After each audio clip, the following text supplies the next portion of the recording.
Assalamualaikum warahmatullahi wabarakatuh. Kami dari kelompok 6 mata kuliah Politik dan Pembangunan Agribisnis ingin menyampaikan presentasi kami yaitu Policy Brief dengan judul Strategi Optimalisasi Produktivitas Kedelai Lokal untuk Meningkatkan Daya Saing Nasional. Nah, ini merupakan anggota-anggota dari kelompok 6 dengan saya sendiri, Inas Bilayana Afifah, dan rekan-rekan saya bernama Alif Ridha Zikrullah, Muhammad Fadilah, Taufik Ismanundar, dan Jacqueline Elsina Anari. Pada Policy Brief kali ini, ada 3 isu kunci yang ingin kami angkat. Yang pertama, produksi kedelai Indonesia pada tahun 2023 hanya mencapai 349.000 ton, jauh berkurang dibandingkan dengan produksi pada tahun 2018 yang mencapai 650.000 ton.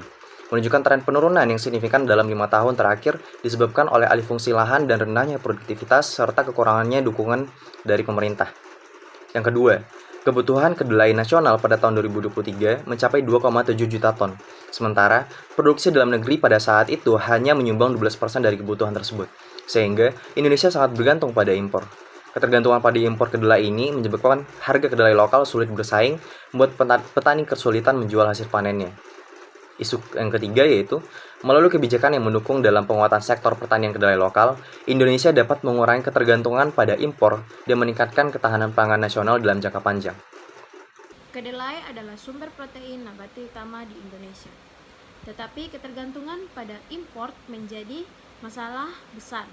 Pada tahun 2023, produksi nasional hanya 349.000 ton atau 12% dari kebutuhan 2,7 juta ton. Ketergantungan impor melemahkan petani lokal dan rentan terhadap fluktuasi harga internasional. Solusi strategis adalah menerapkan tarif impor progresif 5% untuk impor hingga 1 juta ton dan 10% untuk volume di atasnya.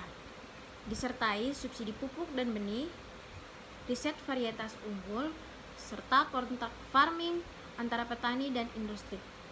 Dengan kebijakan ini, produktivitas kedelai lokal dapat meningkat hingga 3 ton. Stabilitas harga terjaga dan Indonesia menuju swasembada kedelai. Pendahuluan.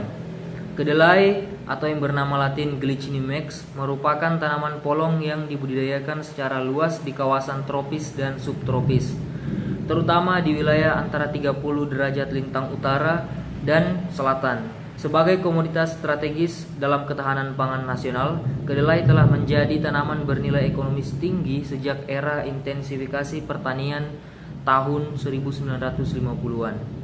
Namun produksi kedelai di Indonesia mengalami penurunan signifikan dalam 5 tahun terakhir, dari 650.000 ton di tahun 2018 menjadi hanya 349.000 ton di tahun 2023. Beberapa faktor penyebabnya meliputi ahli fungsi lahan pertanian, rendahnya produktivitas per hektar, minimnya insentif bagi petani, dan kurangnya dukungan kebijakan. Ketergantungan kepada kedelai impor juga membuat harga kedelai lokal sulit bersaing di pasar. Di pasar internasional, harga kedelai mencapai 353 US dollar per ton pada awal Oktober 2024, mencerminkan tingginya permintaan global. Sementara itu, kebutuhan kedelai nasional mencapai 2,7 juta ton di tahun 2023. Namun produksi di dalam negeri hanya mampu memenuhi 12% dari total kebutuhan tersebut. Meski berbagai program telah dicanangkan oleh Kementerian Pertanian dan instansi terkait, implementasinya belum cukup atau belum optimal. Diperlukan sinergi antara pemerintah pusat dan daerah melalui penguatan kebijakan yang mendukung sektor pertanian kedelai lokal untuk mengurangi ketergantungan impor dan meningkatkan ketahanan pangan nasional dalam jangka panjang. Indonesia menghadapi tantangan besar dalam swasembada kedelai. Diketahui pada tahun 2023, menurut data BPS, produksi nasional hanya mencapai 349.000 ton, sedangkan kebutuhan nasional pada saat itu mencapai 2,7 juta ton.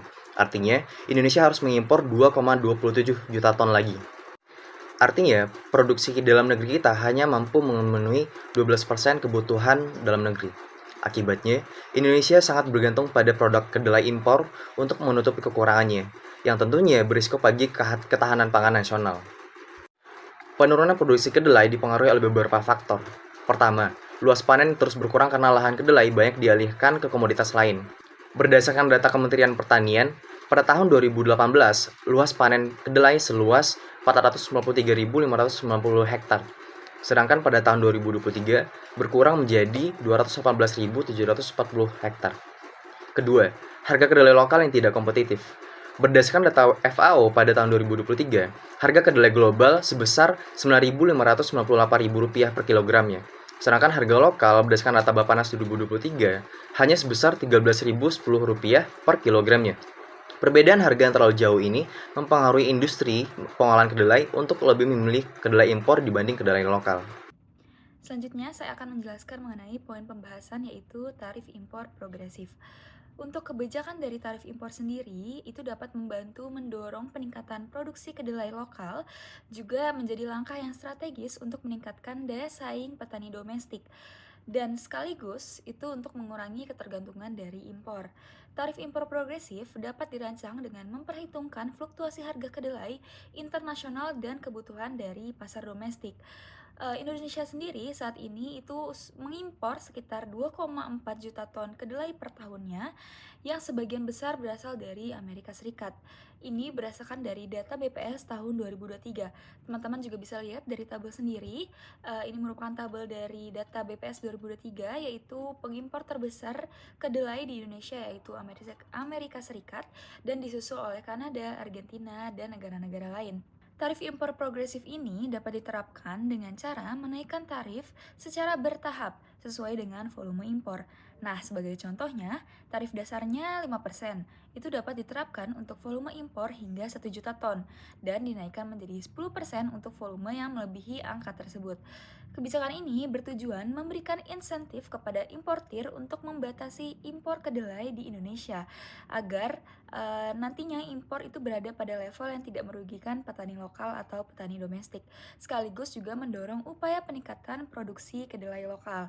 Nah, penelitian mengenai tarif impor ini juga didukung oleh penelitian dari Laili et al. Pada tahun 2021 yang penelitiannya mendapatkan hasil bahwa kebijakan yang paling baik untuk tarif impor sendiri yaitu di angka 30% yang akan mempengaruhi harga kedelai impor sehingga berakibat terhadap meningkatnya konsumsi kedelai lokal dan mengurangi permintaan terhadap kedelai impor.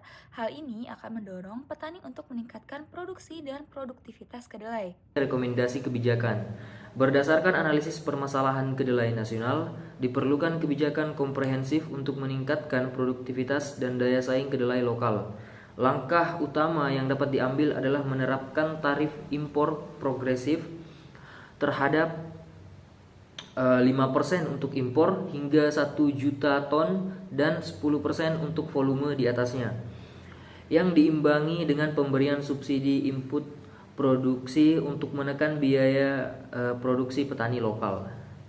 Hal ini perlu didukung dengan program kemitraan antar petani dan industri pengolahan kedelai melalui sistem kontrak farming yang menjalani harga dalam pasar. Untuk mendukung peningkatan produktivitas, perlu dialokasikan dana riset pengembangan varietas unggul dan adaptif terhadap perubahan iklim dengan target produktivitas 3 ton per hektar. Sistem penyuluhan pertanian juga perlu diperkuat dengan pemanfaatan teknologi digital untuk transfer pengetahuan budidaya modern. Program ekstensifikasi di luar Pulau Jawa perlu dioptimalkan melalui intensif khusus dan pendampingan teknis. Terakhir, pembentukan kelembagaan buffer stock kedelai nasional diperlukan untuk menjaga stabilitas harga dan pasokan sepanjang tahun. Kesimpulannya adalah produksi kedelai di Indonesia menurun drastis dari 650.000 ton pada 2018 menjadi 349.000 ton pada 2023. Sementara kebutuhan nasional mencapai 2,7 juta ton. Ketergantungan pada impor membuat harga kedelai lokal sulit bersaing, menyulitkan petani dalam memasarkan hasil panen. Untuk mengatasi masalah ini, diperlukan suatu kebijakan seperti tarif impor progresif, subsidi input produksi, dan investasi dalam penelitian varietas unggul. Namun, Tantangan seperti kurangnya koordinasi antara pemerintah pusat dan daerah, tarif impor yang tidak progresif, dan minimnya investasi riset menghambat produktivitas. Reformasi kebijakan yang lebih menyeluruh sangat penting untuk mencapai swasembada kedelai melalui perlindungan efektif bagi petani dan peningkatan dukungan pasar. Sekian presentasi dari kelompok kami. Jika ada kesalahan kata, mohon dimaafkan. Dan semoga presentasi kami dapat menambah wawasan dan ilmu mengenai materi yang kami sampaikan. Terima kasih.